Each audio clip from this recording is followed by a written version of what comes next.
नया जो यूथ है उनको नए गाने अपील करते हैं। तो मुझे लगता है उनको धर्म से जोड़ने के लिए अगर हमने वो ट्यून ली है तो मुझे उसमें उतनी बुराई नजर नहीं आती। नमस्कार, मैं हूँ रूपेश जैन और आप देख रहे हैं खबर टाइम महफिले गुफ्तगू। तो आइए मिलते हैं और करते हैं कुछ सुंदर सी बातें और जानते हैं एक दूसरे के बारे में। काम करो ऐसा कि पहचान बन जाए, हर कदम ऐसे चलो कि निशान बन जाए। यह जिंदगी तो हर कोई काटता है, जिंदगी जियो तो ऐसी जियो कि मिसाल बन जाए। नमस्कार, आदाब, सत श्री अकाल। आप देख रहे हैं खबर टाइम मेरे यानी सागर जैन अमोल के साथ और आपका स्वागत करता हूं हमारे नए नवेले शो में जिसका नाम है महफिले गुफ्तगू।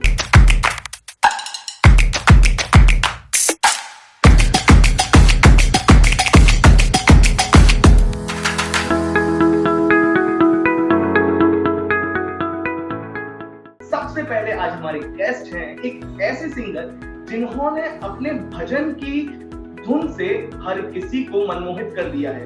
अगर मैं इनके बारे में बोलने जाऊंगा तो शायद मैं पूरा दिन निकाल सकता हूं क्योंकि ये मेरे भी आइडल हैं। तो जी हाँ, मैं बात कर रहा हूँ श्रीमान रूपेश जैन की, जो जैन भजनों की पहचान माने जाते हैं। आइए इनसे आज हम बात करते हैं। सर, सबसे पहले तो मैं जानना चाहूंगा कि रूपेश से रूपेश जैन सिंगर बनने की कहानी कैसी रही आपकी? सबसे पहले तो I want to thank you, विशेष रूप से बहुत बहुत धन्यवाद मुझे यहाँ बुलाने के लिए और इस गुफ्तगू का हिस्सा बनाने के लिए। सभी को मेरी ओर से नमस्कार। अब जो आपका पहला सवाल है, I think it is a journey. ये बहुत long time period I think ये हुआ है, ओवर द टाइम हुआ है। और म्यूजिक मैं कह सकता हूँ कि I was gifted with music. मैं शायद बॉर्न सिंगर रहा, जितना भी मुझे आता था it was I got it from my birth. लेकिन मुझे लगता है धीरे धीरे हम ग्रूमिंग करते हैं चीजों को। लेकिन I never decided to be a professional singer. I got to be a singer accidentally, I would say professionally. मैंने कभी नहीं सोचा था। I was a student of microbiology and biotechnology and I was doing a job as a microbiologist in a multinational company. तो मुझे लगता नहीं था कि मैं सिंगर बन जाऊंगा, but somehow 2006 was the year जहां से मेरी लाइफ में एक यू टर्न आया and that यू टर्न वो उसने मुझे लीड किया to be a singer and now I am as a singer in front of you. और इस जर्नी में बहुत सारे पड़ाव हैं, बहुत सारी इसमें एक्सपीरियंसेस जुड़े हुए हैं, बहुत सारे लेवल्स हैं जिन पे धीरे धीरे एंड अभी भी बहुत लंबी दूरी है तय करने के लिए। अभी तो बहुत छोटे स्टेप्स लिए हैं। सो आई थिंक इट्स सर, मैं ये जानना चाहूंगा कि वो ऐसे कौन से पहले 4 वो पंक्तियां रही होंगी जिन्हें आपने पहली बार लिखा और सोचा कि यार इसको गाएंगे तो शायद भजन या गाना बन सकता है? अगर मैं याद करूं, मुझे लगता है एक सीरियल आता था डीडी दूरदर्शन हुआ करता था उस समय एंड उस पे जंगल बुक आई थिंक उसका नाम था। एंड जंगल बात चली है, पता चला है चट्टी पहन के फूल खिला है।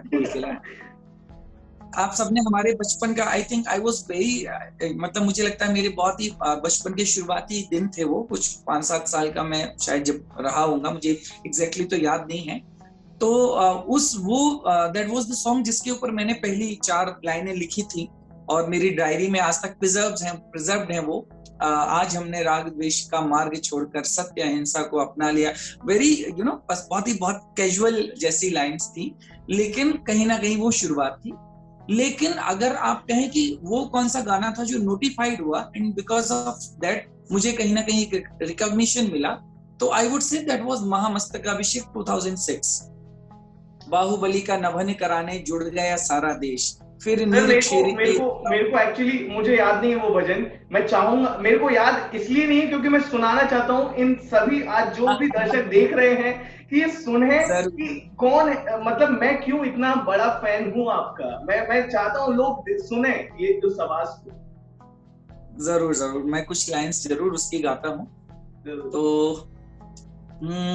श्री बाहुबली का नभन कराने जुड़ गया सारा, फिर नीर क्षीर की धाराओं में भीग रहे गोमटेश, फिर नीर क्षीर की धाराओं में भीग रहे गोमटेश।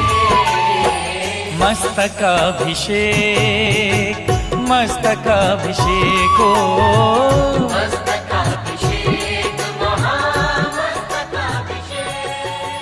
इससे पहले अब आगे हम बात करें, इससे पहले मैं एक बात जानना चाहूंगा। आपने अभी हमें बताया कि आप पहले कुछ और कर रहे थे, आप पढ़ाई लिखाई में आप कहीं और कुछ कर रहे थे, लेकिन आपने सोचा कि नहीं, मुझे भजन, मुझे गाने, इनकी तरफ जाना है, आपको सिंगिंग की तरफ जाना है। लेकिन तो कई बार ऐसा होता है, उस टाइम ऐसा, मतलब आज से अगर मैं 10 साल 15 साल पहले की बात करूं तो हर पेरेंट्स नहीं मानते थे। लोग कहते थे कि क्या करोगे तुम सिंगिंग में, क्या मिल जाएगा तुम्हें सिंगिंग में। पहले यूट्यूब भी नहीं था। तो किस तरीके से, मतलब क्या सपोर्ट रहा, क्या कुछ आपने देखा वो वक्त? देखिए, मैं ये कहूंगा कि as far as music is concern, तो मेरी फैमिली में आई थिंक मेरे अंदर जो म्यूजिक आया ही है वो मेरे फादर और मदर की वजह से ही आया। वो दोनों ही बहुत अच्छा गाते हैं। लेकिन जो आपने कहा वो बिल्कुल टू द एक्सटेंट बिल्कुल सही बात है कि म्यूजिक एज अ करियर जब आपको चुनना होता है तो इट्स वेरी डिफिकल्ट, क्योंकि बहुत अनसेफ होता है, अनप्रिडिक्टेबल होता है। आपकी पूरी लाइफ रिस्क पे होती है। एंड पर्टिकुलरली जब आप एक हाईली क्वालिफाइड माइक्रोबायोलॉजिस्ट हैं, then quitting that and going for a music genre, वो भी भजन वाला जो एक एरिया है, वो उसमें थोड़ा और मुझे लगता है कि अगर हम नाम की बात करें या रिवॉर्ड्स की बात करें या चलिए पैसों की हम बात करें जो आप उससे अर्न करते हैं, तो वो काफी लिमिटेड होता है। तो फैमिली सपोर्ट में थी, ऐसा नहीं कि अपोजिशन में थी, but anyhow they used to felt कि यार this going to be a very risky decision for you, कि आप अपना जॉब क्विट करके you are working as a microbiologist and now you going to quit that और फिर आप music field में जाएंगे। इट्स वेरी अनसर्टेन, पता नहीं क्या होगा, यू विल बी सक्सीड और नॉट। लेकिन समहाउ वो ऐसे हुआ कि I took that decision and they stood by me. और भगवान की कृपा है, गुरुओं का बड़ा आशीर्वाद। जब सुर महावीर का था तो फिर कैसे झुकना था। Blessings is all him. तो वहीं से आई थिंक वो कहीं ना कहीं एक डिवाइन पावर होता है। वैसे मेरे जीवन में I feel very very blessed. मेरे जीवन में एक बहुत खास चीज है, मुझे गुरुओं का बहुत आशीर्वाद मिला है फ्रॉम वेरी स्टार्टिंग। जब मैं I used to be I think not more than 5 to 6 year old, मैं तब से गाना गाता था, भजन गाता था मंदिर में या कहीं किसी कंपटीशन में। या आई बिलोंग टू टीकमगढ़, तो Tikamgarh is the city Pioneer of Jain music band. उस समय लाइव बैंड्स हुआ करते थे जो पंचकल्याणकों में जाके अपनी प्रस्तुतियां देते थे। तो I used to be singer of those bands also. तो आई थिंक कि मुझे गुरुओं का बड़ा आशीर्वाद मिला है, because of that only I succeeded in this field. Sir, गुरुओं का आशीर्वाद तो मिलेगा ही, क्योंकि आपका जो बेल्ट है, टीकमगढ़ पूरा बेल्ट जो है, वहां पे विशेषकर माना जाता है कि आचार्य भगवान का भी बहुत ज्यादा वहां पे, मतलब महाराज जी भी ज्यादा रहे वहां पर, और महाराज जी के संघ के भी लोग संत वहां पे बहुत रहे। तो कहीं ना कहीं उस सानिध्य में आप ऐसे रहे कि आप पूरा इसी में जुड़ते चले गए, आपकी सिंगिंग फिर उसी तरीके से चले। लेकिन एक बात सोचने वाली है कि जहां पूरी दुनिया बॉलीवुड में अपना नाम बनाना चाहती है, अपनी शोहरत बनाना चाहती है, अपनी सिंगिंग दिखाना चाहती है, लेकिन रूपेश जैन आखिरकार बॉलीवुड में क्यों नहीं अपना कदम रखते? इसके आई वुड से कि बहुत खास कोई reason it was not because of choice. Maybe शुरुआत में मुझे लगा होगा कि मुझे भी वहां ट्राई करना चाहिए, लेकिन जितना मैं, जैसे मैं कह रहा हूँ कि मैं जब भी गुरुजनों के उनके कांटेक्ट में रहा, जब भी उनकी ब्लेसिंग्स मिली, तो उन्होंने मुझसे हमेशा ये कहा कि आपकी जो आवाज है, जो आपका टेक्सचर है, या जिस तरह से आप गाते हैं और जो फील आता है, तो अगर आप भजन गाएंगे तो लोगों के दिल तक आपकी आवाज पहुंचेगी। उन्होंने कभी ये नहीं कहा कि आप बॉलीवुड मत गाइए या ट्राई मत कीजिए, लेकिन हमेशा उन्होंने कहा कि देव शास्त्र गुरु के लिए अगर आप कुछ कर पाए इस जीवन में, बीइंग अ जैन, तो आई थिंक ये भी बहुत बड़ा कंट्रीब्यूशन होगा।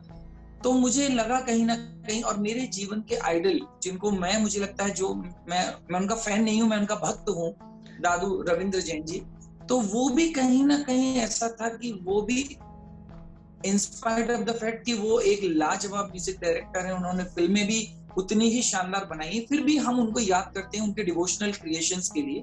तो कहीं ना कहीं उनकी भी छाप मेरे अंदर है। मैं हमेशा से वैसा बनना चाहता था, शायद वो मुझे डिवोशन की तरफ लेके गया, डिवोशन फील्ड की तरफ लेके गया। और फिर मुझे भी दादा की आवाज को आज भी बॉलीवुड भी बहुत याद करता है। 100% इनक्रेडिबल, उनके जैसा कोई भी नहीं है, ही इज अनमैचेबल। वो चले गए हैं लेकिन जो उन्होंने किया है उसको कोई भी आई थिंक उस लेवल को अचीव कर पाना is next to impossible. Ram भक्त ले चला रे राम की निशानी, राम भक्त ले चला रे राम की निशानी, शीश पर खड़ा हूँ अखियों में पानी, राम भक्त ले चला रे राम की निशानी। एक्चुअली सर, अब जैसे हम बात अभी आपकी जिंदगी की करी कि इस जिंदगी में कहां से क्या कुछ कैसे किया आपने, लेकिन सोचने वाली बात है कि आप बॉलीवुड की जो धुन होती हैं आप उन्हें भी यूज करते हैं, अपनी धुनें भी बनाते हैं, लेकिन जब बॉलीवुड की धुन आप लेते हैं तो कहीं ना कहीं कुछ प्रॉब्लम्स क्या सामने आती हैं? क्या क्या प्रॉब्लम्स वो होती हैं, मैं चाहूंगा आप दर्शकों को बताएं। सागर जी, बहुत सारी प्रॉब्लम्स है। देखिए, सबसे पहले तो क्या होता है कि जो हम जब आप कोई भी काम कर रहे होते हैं, वैसे यू आर आर्टिस्ट, आप अदरवाइज आप कुछ भी काम कर रहे हैं तो लोग आपको जज करते हैं, यू नो। तो जब हम फिल्मी म्यूजिक के ऊपर अपने सॉन्ग्स बनाते हैं या भजन क्रिएट करते हैं तो सबसे पहले तो प्रॉब्लम वो होता है कि दे गेट जज्ड कि आपने फिल्मी ट्यून उठाई, वो गाना हमको याद आता है उससे, यू नो, वो भजन के भाव उसमें नहीं आते हैं। तो आई ऑल्सो वो मुझे भी कभी कभी ऐसे नहीं है, मुझे भी कभी कहीं ना कहीं वो फील होता था। लेकिन द प्रॉब्लम वाज कि एक जब म्यूजिक का एरा चेंज हुआ ना तो सुनने वाले भी चेंज हुए। हालांकि इट्स नॉट एन एक्सक्यूज भी नहीं है ये और कोई एक्सप्लेनेशन भी नहीं है, लेकिन फिर भी मैं ये कहूंगा कि आप अभी भी बहुत अच्छा प्राइवेट म्यूजिक क्रिएट कीजिए तो मे बी लोग उसको भी सुनेंगे, लेकिन हर बॉल पे 6 मारना बहुत मुश्किल है। प्राइवेट कोई सी ट्यून कितने लोगों को पसंद आती है ये बहुत डिफिकल्ट काम है, यू नो। तो आजकल क्रेज हम जैसे जो नया जो यूथ है उनको नए गाने अपील करते हैं, तो मुझे लगता है उनको धर्म से जोड़ने के लिए अगर हमने वो ट्यून ली है तो मुझे उसमें उतनी बुराई नजर नहीं आती। आपको करना ये चाहिए कि वर्ड्स इस तरह से पिरोइए उसमें कि लोग विवश हो जाएं कि वो जो ओरिजिनल गाना है वो शायद उनको याद ना आए और जो आपका भजन है उसके लिरिक्स उनको इतना असर कर जाएं कि वो उसमें रम जाएं। तो ये एक टेक्निकल इश्यू था। दूसरा जो आप कहना चाह रहे हैं उसमें कॉपीराइट्स के बहुत सारे इश्यूज हैं। अगर आप किसी की बनाई हुई धुन ले रहे हैं और उस पर अपने शब्द लिख रहे हैं तो आपका जो क्रेडिट है उसका वो आपको नहीं मिलेगा, या फिर आपको वो जो रेवेन्यू या क्रेडिट है वो शेयर करना होगा। तो ये सब हम करते रहते हैं। लेकिन मैं हमेशा एज अ म्यूजिशियन मुझे लगता है कि प्राइवेट म्यूजिक को हमेशा तहरीज मिलना चाहिए। अगर श्रोता वैसे हों और वो एक्सेप्ट करने लगे तो हम ज्यादातर काम कोशिश करेंगे कि नया क्रिएशन।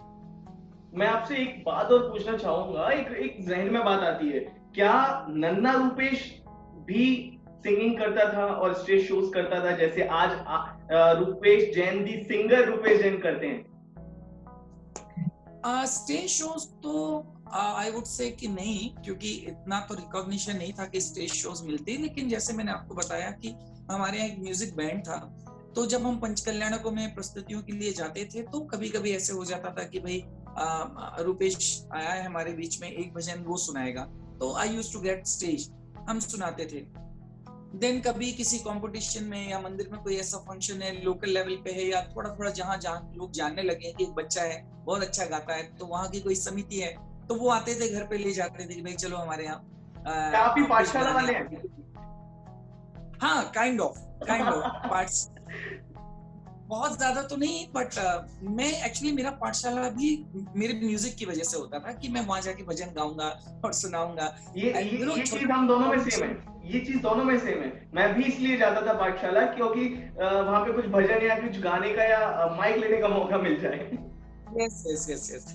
तो मेरा इंटरेस्ट वही था। हालांकि ऐसे नहीं, मुझे स्वाध्याय भी बहुत अच्छा लगता है, लेकिन नॉट एट द टाइम, वहाँ उस समय तो मुझे समझता भी नहीं था। धीरे धीरे जब मुझे लगा कि इस लाइन आप आ गए इस फील्ड में, लेकिन यहाँ की भी बहुत सारी चीजें हैं जो आपको अभी करनी है, बहुत सारे लेवल्स हैं, उस पर आपको अपने आप को ग्रूम करना होता है, अपने आप को नॉलेज आपका बढ़ाना होता है।